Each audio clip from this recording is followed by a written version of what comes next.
herself, you could call it a character flaw. A tight pair of jeans and those spiked high heels, it's the best thing I ever saw.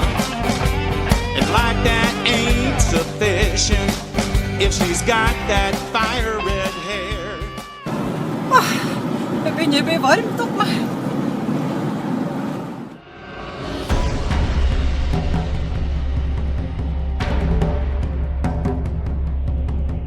Jeg den første mann og cowboy. Og jeg den første kvinne og viking. Hi everyone.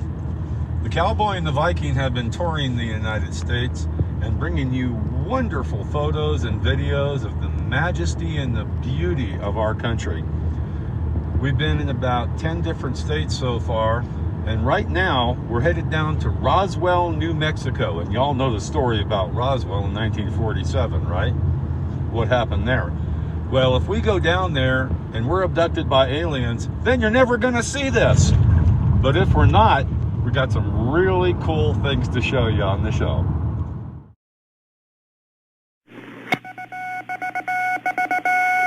Headline edition, July 8, 1947.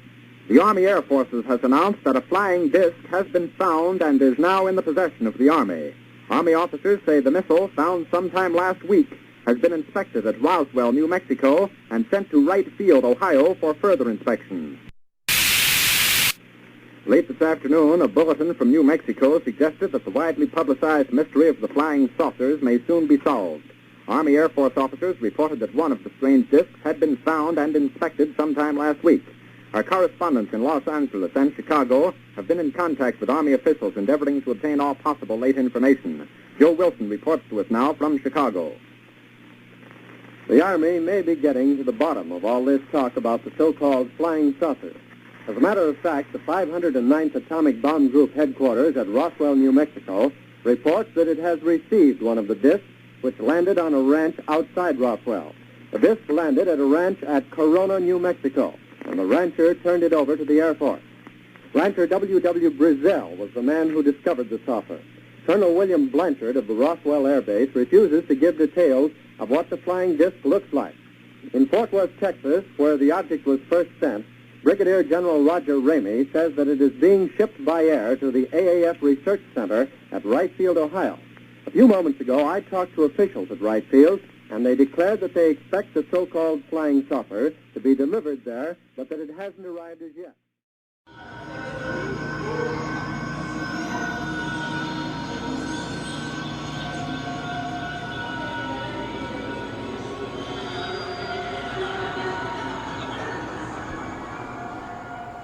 Hi, we're in New Mexico, between Corona, New Mexico and Roswell, New Mexico.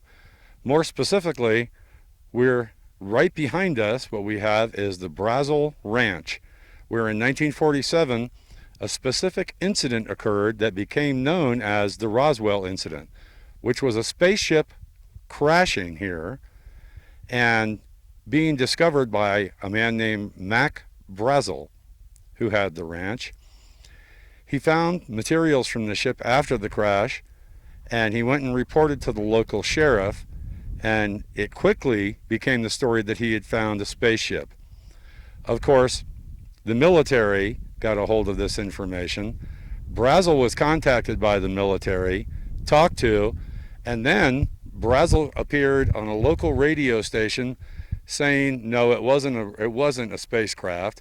It was a weather balloon, pieces of tin foil, wood, and glue that he found, and some rubber. Now, also in the story, written up in the newspapers of the time, Mac Brazel suddenly appeared in a brand new pickup truck right after that happened. So it's a big controversy around here, a big story. A lot of theorists have researched this area and tried to find out the truth about the matter. Everyone believes that the military took the aliens' bodies and all the debris that was left of the craft to a place called Area 51 in Nevada. Now, if that's the truth, then the government's keeping a secret from us, aren't they? But of course, we wouldn't expect the government to ever keep a secret, right? Yeah, we would. And they probably have. There's too many people and too many eyewitness accounts from people that worked at the base, people that saw alien bodies, people that saw the material from the craft. They've come out and they've released what they know to the public, but it's still being suppressed by the military, of course, which makes you wonder, is this a real story or was it just made up? Was it a spacecraft or was it a weather balloon? Well, even back in 1947, someone could tell the difference between a spaceship and a weather balloon. So the question here is, do you believe it? Do you think we've been visited by aliens or beings from another world and they crashed right here behind me, right outside of Roswell, New Mexico? Or do you believe it's just weather balloons and it's fakes and it's people using Photoshop and such to make pictures to make you think you're seeing something? The fact of the matter is, whether you believe or you don't believe, you have to look at it this way. God made one enormous, endless universe for us. And when you take that into consideration, if we're so arrogant to believe that we are the only life anywhere and that no other life was deposited on any other world anywhere in this universe, what a terrible waste of space.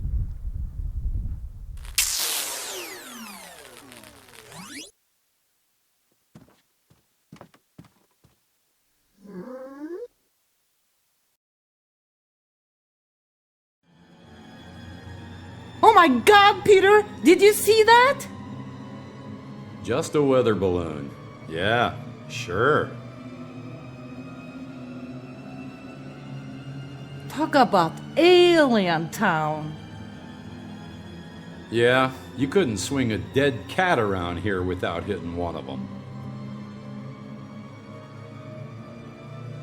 Hey, Peter, let's go to that spacewalk everybody's talking about. Are you sure you want to do that, honey? Do you remember the story we read online about the two people that vanished? Great idea. Oh, come on, Peter. Nothing can go wrong.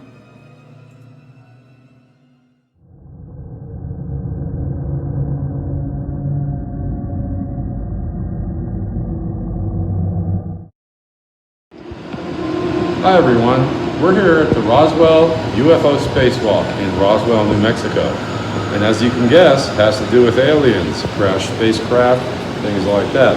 Things the government, well, they tell us that never really happened, but many of us believe they did. And we just saw some of them when we were going through here. But right now, I'm standing here with Brian from the Roswell UFO Spacewalk. He's going to tell us a little about the place and some experiences too. Brian? Well, this is a blacklight 3D walkthrough. It's an art exhibit. It's like you get taken by an alien spaceship and you go through outer space and then a wormhole and it brings you back to an alien planet, and everything's loaded with special effects and it's fun for the whole family. And we're open 7 days a week, so if you ever get a chance to come into Roswell, come check us out. And as far as the whole Roswell phenomenon, it started in '47 when the crash happened just about a mile north here of town, right off the freeway.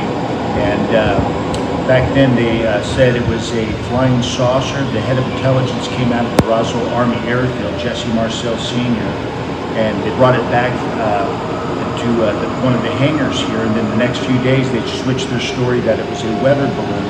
And then the whole mystery starts from there, and that's kind of where we get the whole Roswell phenomenon from. But it kind of brings us up to where we're at now as far as UFOs, but there's still stuff happening here in Roswell. Now, Brian, I guess the typical question is, here in Roswell, anyone would ask, have you ever seen a spaceship? Yeah, yes, I have. It was back. The best one was when I was in. I've seen it several times, but the best encounter I had when I was in high school. It was me and a couple of friends, and we were just watching the stars. It just started to turn dark at night, and one of the stars was doing flips and circles, and we were thinking, what is that? You know, is it a helicopter that would stand still and it would zigzag and stop? And we were kind of, amazed at it, and then it slowly lowered in the sky, and like it was almost before we knew it. We were out in the country, had a horse pasture right in front of us. was like almost right over the top of us. Somehow it just got really close, and we were thinking, what is that? So we kind of got out, we were underneath the patio, we went out to go see what it was. We stopped at the edge of the horse pasture, and that's when I noticed one of our friends made a beeline back there inside and squeezed through the dog door that was way too small for him, and chewed up his ribs getting back in. And anyway, while we were looking at it, I put a beam of light on us, the classic beam of light. Nothing happened, there was no interaction, no loss of time. The only thing that we both noticed, me and my other friends, that was like we felt little tingles like static electricity, real light on your face. And then it shut the light off and it stayed there for like another 5 minutes. You could see the silhouette of the saucer, and it shot back in the sky like a reverse shooting star. And there was no sound the whole time, and there was no other like weird side effects or missing time, nothing like that. But anyway, that's probably the best story I have. Seen something. Well, I guess you're not the only person who's seen a UFO of some kind, and people have seen it from all around the world. It's not just one isolated location. Oh no, and there's lots of hot spots around the world too. Mexico's loaded with hot spots. Florida has its hot spots. Almost every country has its hot spots too, and I guess they're all around the sea too. Like a lot of them see them over the oceans, and so they'll pop up like around the islands, volcanoes, things like that. I've heard they have a lot of sightings in Russia, and they even have a hot spot in Norway that I know of. Yes. And last time we were in Norway, Britt, the Viking, was going to take me there, but we didn't get a chance to. We're going to go there next time, and hopefully we'll make it back. Well, I hope you guys do, and if you guys have any fun stuff that you'd like to put out there, it'd be awesome if you captured anything. That would be great, yeah. And as far as like good star viewing around here, I guess our best location would be the bottomless lakes, is where people usually go for clear skies and star viewing. So Yeah, we went up there yesterday, actually. I don't know if it's open right now for overnight camping, but Everything's closed. Yeah, but Because of the virus. Yeah. when things get back to normal, that's the place to go for your star viewing and stuff like that. Well, we'll have to check that out next time we come out this way. But we've been talking to Brian at the UFO spacewalk in Roswell, and if you come out here, you got to come see these folks and go through the spacewalk. You're going to have a great time, and they're great people there, so make sure you come. And we'll see you next time on the Cowboy and the Viking show. So this is supposed to be the inside of a spaceship, huh? Is this what a real alien looks like? Follow the footprints. Seems easy enough. Ash, it's so dark in here. Peter, hold my hand.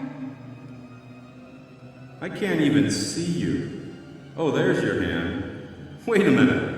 What if I'm holding the hand of an alien? Peter, that's not funny. You know I'm an alien, just from Norway.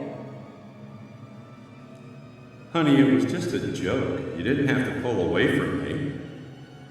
Oh my God, Peter, help me. Something is pulling me. Britt, where are you?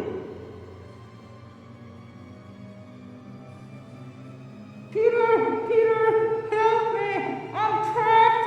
I can't see. And I'm hanging upside down. I see you, honey. I'll get you out of here. The stories were all true. We never should have come here, ever. Oh, but help me. I'm going to, honey, but I need some help. I'm gonna go get Brian. Don't you go anywhere. What do you mean, don't go anywhere? I'm just